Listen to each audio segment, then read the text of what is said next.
बिस्मिल्लाहिर्रहमानिर्रहीम, अस्सलाम वालेकुम वरहमतुल्लाह। वापदा की महंगी बिजली से परेशान है या फिर बिजली के साथ साथ ये टैक्सेस, इसके ऊपर जो इतने टैक्सेस हैं कि इंसान जो है ना सर चकरा जाए। इस पर इलेक्ट्रिसिटी ड्यूटी, टेलीविज़न फ़ी, जीएसटी, इनकम टैक्स, फॉजिल यानी एक्स्ट्रा टैक्स, अच्छा फर्दर टैक्स, मज़ीद tax, fuel price adjustment, extra tax on FPA, फिर उसके बाद जो है ना फर्दर टैक्स ऑन एफपीए, उसके बाद इनकम टैक्स ऑन एफपीए, अच्छा उसके बाद फ्यूल प्राइस एडजस्टमेंट पर एक्साइज ड्यूटी। और ये पता नहीं कितने टैक्सेस हैं जितने मतलब हमने कभी इतनी सहूलियात तो हमने ली भी नहीं है जितने, यानी कि इतना तो हम सहूलियात नहीं लेते जितना हमें टैक्सेस देने पड़ रहे हैं। तो इससे जान छुड़ाना चाहते हैं तो फिर आप सोलर पर आना पड़ेगा आपको, और सोलर तो बहुत महंगा है। ज़ाहिर बात है अगर आप आटा चक्की या ट्यूबवेल है वाले हैं और सोलर पे आना चाहते हैं तो ज़ाहिर बात है तकरीबन 1 किलोवाट सोलर का हमें जो है ना 70,000 रुपये का सिर्फ पैनल की कॉस्ट पड़ रही होती है। और कुछ इससे अच्छे हैं जो गारंटी के अंदर होते हैं तो वो तो 80,000 रुपये 1 किलो के पड़ते हैं। और अगर आप हमने आटा चक्की चलानी है तो फिर हमें कम से कम 50 वाली आटा चक्की चलाने के लिए 20 या 25 हॉर्स पावर की मोटर चलाने के लिए 20 किलोवाट कम से कम चाहिए। और 20 किलोवाट के लिए आपको अंदाज़ा होना चाहिए कि कम से कम 14 से 15 लाख रुपए हमें सोलर पैनल की कॉस्ट में चाहिए। तो फिर इसका सोल्यूशन है, क्योंकि इसके जो और सोल्यूशन है यानी कि एनर्जी सोर्स जो हमारे पास है या फोर्स है जो सोर्स है, यानी कि हम ना इंजन को चला सकते हैं क्योंकि डीजल बहुत महंगा है, ना जो है ना हम किसी डायनेमो या इस तरह की इलेक्ट्रिसिटी को पैदा करके उस पर मोटर चला सकते हैं क्योंकि वो भी डीजल पर चलेंगे तो इन्वायरमेंट्स वगैरह में भी नहीं पड़ सकते हम। क्योंकि जनूबी पंजाब या कोई भी मैदानी इलाका जहाँ पे इन्वायरमेंट्स ऐसी नहीं है, यानी कि हम पन बिजली नहीं बना सकते, यानी हवा से बिजली नहीं बना सकते, तो फिर हमें सोलर पर आना पड़ेगा। और सोलर बिजली, सोलर वाले जो पैनल हैं वो तो काफ़ी महंगे हैं, तो इसका भी हल है। तो बहुत सारी बैंक्स जो है ना वो लोन देती हैं पाकिस्तान में, और ज़ाहिर बात है लोन जो है ना वो सूद के ज़ुमरे में आता है क्योंकि लोन की जो पेमेंट है उसके ऊपर प्रॉफिट लेती है बैंक। लेकिन अगर आप पैसों के बजाय कोई चीज़ ख़रीदते हैं और उसके एवज़ में आप पैसे देते हैं तो ये सूद में नहीं आता। मेरी इसमें इतना ज़्यादा मालूमात नहीं है, लेकिन जो मैंने सुना, जो मैंने समझा, जो पढ़ा, तो वो यही है कि अगर आप किस्तों पर कोई चीज़ ख़रीदते हैं या लेते हैं तो वो सूद के ज़ुमरे में नहीं आती, चाहे वो थोड़ी महंगी भी हो। तो ठीक हो गया। अब पाकिस्तान में बहुत सारी बैंक्स किस्तों पर सोलर पैनल दे रहे हैं, जैसे कि यू बैंक, यू फ़ोन वाली की जो बैंक है, या एनआरएसपी, यूबीएल और अलाइड वगैरह बहुत सारी बैंक्स हैं जो दे रहे हैं। और जितने भी माइक्रो फाइनेंस बैंक है ना वो तो लाजमी दे रहे हैं, लेकिन उसमें सब में जो सबसे ज़्यादा दे रही है वो है माइक्रो फाइनेंस में एनआरएसपी। अब एनआरएसपी जो सोलर पैनल ख़रीद के दे रहा है हमें, वो उसका क्या प्रोसेस है और क्या सिस्टम है, वीडियो को बिल्कुल स्किप मत करें। मैं आपको पूरा प्रोसेस आपको समझाता हूँ और ये बताता हूँ कि ये हमारे लिए फ़ायदेमंद है या नहीं है, और फिर बैंक्स वाले किसको प्रायोरिटी देते हैं लोन देने के लिए या पेमेंट देने के लिए या फिर सोलर पैनल ख़रीद के देने के लिए किसको देते हैं। अच्छा, इसमें मज़े की बात और भी है, वो भी मैं आपके साथ शेयर करता हूँ। तो सबसे पहले एनआरएसपी क्या करेगी, वो आपकी जो डॉक्यूमेंटेशन है उसमें सबसे पहले आपको चाहिए आपका सीएनआईसी।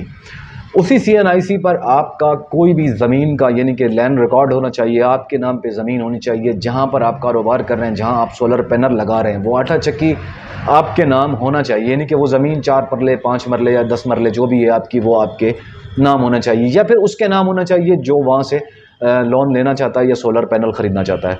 तो सबसे पहले आपके लिए ये चीज़ होना ज़रूरी है, क्योंकि कारोबार की जिस जगह पर वो सोलर पैनल लगा के दे रहे हैं अगर किसी और के नाम होगी, कल को लेकर वो भाग गया तो फिर कैसे होगा। तो वो ज़मीन आपके नाम होना चाहिए। आप ज़मीन की फ़र्द मलकियत लेकर बैंक में जाएंगे, बैंक में जाकर आप लोन की एप्लीकेशन सबमिट करेंगे। वो आपसे पूछेंगे आपको कितने पैनल चाहिए, कितने पेमेंट चाहिए, ये सारी चीज़ें आपने डिस्कस करनी है। आपने उनको क्लियर करके बताना है कि हमें इतना इतना किलोवाट सोलर चाहिए और उसके लिए जो जो हमें रिक्वायर्ड हैं वो चीज़ें भी हमें साथ में चाहिए। तो वो आपको कहेंगे आप किसी शहर की अच्छी वर्कशॉप पे जाएं, यानी किसी अच्छे सोलर सेलर के पास जाएं, किसी बड़ी दुकान पर जाएं, वहाँ से आप बिल बनवाएं कि आपको कितने किलोवाट सोलर चाहिए और उसमें कितना खर्चा आ रहा है। ठीक हो गया जनाब। वो आपसे पूरी कैलकुलेशन लेंगे, उसके बाद वो बैंक वाले उसका प्रोसेस चलाएंगे, यानी सबमिट होने के बाद उसका प्रोसेस चलाएंगे कि ये हमें कितने के ख़रीदने हैं और कितने के बेचने हैं। ठीक हो गया। सोलर पैनल अगर आपको 1 किलोवाट 70,000 का मिल रहा है तो बैंक वाला आपको 80,000 का दे, 90,000 का दे, वो उसकी मर्जी है, क्योंकि 70 का तो वो खरीदेगा, आपको अपने प्रॉफिट के साथ लगा के देगा और वो आपको पूरा पूरा सिस्टम बना के देगा। यू बैंक वाले भी देते हैं माइक्रो फाइनेंस में, और फिर NRSP वाले भी दे रहे हैं। इसके साथ साथ आपको वो पूरा प्रोसेस यानी करा के देंगे, पूरी उसके फ्रेम बनवा के देंगे, पूरा उसका वायरिंग करवा के देंगे, उसकी मिक्सिंग करवानी होगी तो वो करवा के देंगे, आपको इन्वर्टर लेके देंगे, सारी चीज़ें आपको बिल्कुल ओके करके देंगे। उसके बाद जनाब आली आप आके लगा सकते हैं। अच्छा, मज़े की बात क्या थी, वो ये थी कि अगर आप चाहते हैं कि आपका कारोबार में इजाफा हो, कोई मशीन ऐसी जो आपके पास नहीं हो, अगर आप NRSP वालों के पास जाएं, उनसे कहें कि हमें ये मशीन ख़रीद के दें, डस्का इंजीनियरिंग की मशीन ख़रीद के दें, पाक एग्रो की दें, मुनीर एग्रो की दें, किसी की भी मशीन आपने ख़रीदनी है, वो कहेंगे जाओ बिल लेकर आओ, अपना लोन मंजूर करवाओ, मशीन की पेमेंट हम कर देंगे, आप जाके मशीन उठाएं। तो ये भी मज़े की बात है इसमें। तो किस्तों में किस किस को क्या क्या आता है, या ये फ़ायदे में है नुकसान है, मैं आपको सारी डिटेल बताता हूँ। देखें, बैंक जो है ना आपसे आपकी इनकम का ज़रिया पूछती है कि आपका काम क्या है, आप करते क्या है। आपका जो इनकम का ज़रिया है वो है आटा चक्की। बैंक आपसे पूछती है कि आपके पास कितना गंदम आती है, महीने का बिल कितना आता है, आप कितना कमाते हो, कितना हमें अदा कर सकते हो। ये सारी चीज़ें आप जो है ना आपसे बैंक पूछेगी और आपने उनको बताना है। तो बैंक आपसे आपकी इनकम पूछेगा, आपसे पूछेगा कि आप कितना कमाते हैं। अगर आपका बिल 1 लाख रुपए आ रहा है फ़र्ज़ करें, तो इसका मतलब पता है क्या हुआ? इसका मतलब ये हुआ कि अगर आप सोलर पैनल पर आ जाएं तो आप महीने का 1 लाख देकर, फ़र्ज़ करें अगर आप 1 लाख महीने का आराम से निकाल लेते हैं तो 1 लाख रुपए माहाना किस्त देकर 15 लाख आप 15 महीनों में यानी 1 साल से 1.5 साल के अंदर अंदर आप उतार सकते हैं। अगर आप किस्त कम करवाना चाहें तो वो कम करके दे देंगे, अगर आप किस्त ज़्यादा करवाना चाहें तो ज़्यादा करके दे देंगे। अगर आप चाहें कि 3 महीने बाद 6 महीने बाद वाली किस्तों यानी फसलों पर जो ट्यूबवेल के लिए सोलर की जो पैनल मिलते हैं उसकी जो किस्तों की रेशो होता है वो इसी तरह होता है, यानी तरतीब इसी तरह होती है कि वो आपको 3 महीने या 6 महीने या सालाना किस्तों पर भी दे देते हैं। लेकिन आटा चक्की वालों को वो जो है ना प्रायोरिटी देते हैं और प्रेफर करते हैं, क्योंकि आटा चक्की वाली एक ऐसा सिस्टम है जो हर महीने आमदन का बेहतरीन जरिया है। तो वो इनको प्रायोरिटी देते हैं कि ये हमारे पास आएँ, क्योंकि हर महीने इनके पास अच्छी खासी इनकम आ रही होती है जिससे वो किस्तें भी अदा करते हैं और वो खुद भी फ़ायदे में रहते हैं और जो है ना बैंक भी फ़ायदे में रहता है। तो अगर आपके पास 1 लाख रुपए बिल आ रहा है महीने का, तो आपके लिए ये एक अपॉर्चुनिटी है कि आप माहाना 1 लाख रुपए किस्त अदा करके अपनी फ़ौरन जान छुड़ा सकते हैं। देखिए, अगर मैं एक महीने का 1 लाख रुपए बिल भर रहा हूँ तो पता है आपको क्या होगा कि मैंने हर साल हर महीने भरना है और मैंने सारी ज़िंदगी भरते रहना है। लेकिन सोलर में बहुत बड़ा फ़ायदा भी है।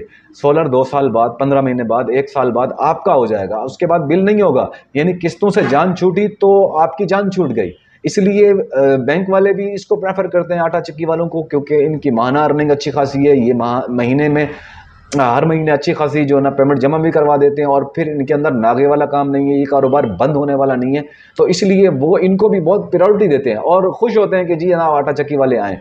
बहुत सारे इलाकों में बैंक्स जो है ना बैंकों का अमला, जो रिकवरी वाला अमला होता है, वो जाकर आटा चक्कियों पर वर्क कर रहा है कि भाई आओ, हम आपको सोलर पैनल खरीद के देते हैं, हम आपको सोलर लगा के देते हैं, आप हमारे कस्टमर बन जाएं। और इससे जिस तरह के मैंने बिल पर आपको बहुत सारे टैक्सेस पढ़ के सुनाए, हमारी इससे जान भी छूट जाती है। हमें यहाँ से सोलर महंगा पड़ता है, लेकिन इन्वेस्ट ना होने की वजह से, फ़र्ज़ करें मेरे पास नहीं है 20 लाख रुपए, तो मैं किस्तों पर लेकर सोलर तो लगा सकता हूँ ना। वक्ती तौर पर मैं अपने आप को इन टैक्सेस से भी बचा सकता हूँ, अपनी अर्निंग को भी बचा सकता हूँ। साल के बाद, 1.5 साल के बाद, 2 साल के बाद जब मेरा सोलर पैनल सारे मेरे अपने हो जाएंगे, नहीं सारी किस्तें अदा हो जाएंगी, तो फिर मुझे पूरी है 1 महीने की 1 लाख रुपए पूरा बचत होगी। वो जो मैं टैक्स या किस्तों में दे रहा हूँ या वो मैं बिलिंग में दे रहा हूँ यानी वापडा को दे रहा हूँ या किसी भी सोर्स को दे रहा हूँ, तो उससे हमें सारा ये बचत होगी।